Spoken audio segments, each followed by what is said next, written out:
రేపటి నుంచి పంచాయతీ ఎన్నికలకు సంబంధించినటువంటి నామినేషన్లు కూడా షురూ కాబోతున్నాయి. దీనికి సంబంధించి బీజేపీ ఏ విధంగా ముందుకెళ్తుంది, అసలు బీజేపీ యాక్షన్ ప్లాన్ ఏంటని మనతో మాట్లాడడానికి బీజేపీ సీనియర్ నాయకులు డాక్టర్ ఎస్ ప్రకాష్ రెడ్డి గారు ఉన్నారు. ఒకసారి మాట్లాడించేటువంటి ప్రయత్నం చేద్దాం. సార్, పంచాయతీ ఎన్నికలు మీరు సిద్ధంగా ఉన్నారు? ఎందుకంటే ఇందాక పీసీసీ మాట్లాడుతూ ఒక్క సీటు కూడా బీజేపీ గెలిచే పరిస్థితి లేదని అంటున్నారు. వాళ్ళు మాత్రం గెలుస్తారా? వాళ్ళకాడ ఉంది. పోనీ ఏ పార్టీ గెలుస్తారు? అసలు పార్టీ ఎలక్షన్స్ ఇది.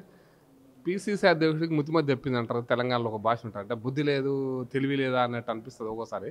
అనకూడదు పెద్ద మనుషులకు. కానీ సర్పంచ్ ఎలక్షన్స్ అనేది నాన్ పార్టీ ఎలక్షన్స్.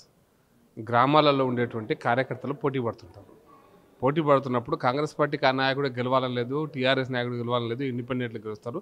చాలా రాష్ట్రాలలో బీజేపీ పాలిత రాష్ట్రాలు కావచ్చు, కాంగ్రెస్ పాలిత రాష్ట్రాలు కావచ్చు, ఇండిపెండెంట్ సర్పంచ్లు గెలిచిన దాఖలా ఉదాహరణలు చాలా చాలా ఉన్నాయి. కాబట్టి ఆయన బీజేపీ గెలిచే పరిస్థితి లేదని ఆయన చెప్పుకుంటే ఎట్లా? అది కొంచెం అంటే ఏమంటారు, అది ఒక అహంకారానికి వాళ్ళకు చేసిన ప్రకటన నేను అనుకుంటా. ఇప్పుడు మేమైతే పక్కా నేను హైదరాబాద్లో ఉండిండొచ్చు, కానీ మా ఊరు సర్పంచ్ని గెలిపించుకోనికి నేను క్యాండిడేట్లను పెడుతున్నా. నన్ను మా ఊరు సెటిల్ అయిపోతే మా పక్క మా ఎంపీటీసీ పెట్టుకుంటా. మా ఎంపీటీసీ ఏరియాలో సర్పంచ్ సెటిల్ అయిపోతే మా మండలంలో ట్రై చేస్తా. ఇట్లా మేము అంతా పొద్దుటి నుంచి అదే పని మీద ఉన్నాం. ఈరోజు ఇలా పొద్దుటి నుండి అదే పని మీద నేను మా ఊర్లో మా మండలంలో 32 మంది సర్పంచ్లను పోటీ చేయడానికి, అందులో వార్డు మెంబర్స్ అందరినీ పోటీ చేయడానికి, వీలైతే సర్పంచ్ ఉప సర్పంచ్ అంటే వార్డు మెంబర్ ఎట్లా ఉండాలా, ఇవన్నీ కూడా ఎఫర్ట్స్ పెడుతున్నాం. పెట్టలేడని ఆయన కనపడకపోతే ఏం చేయలేము.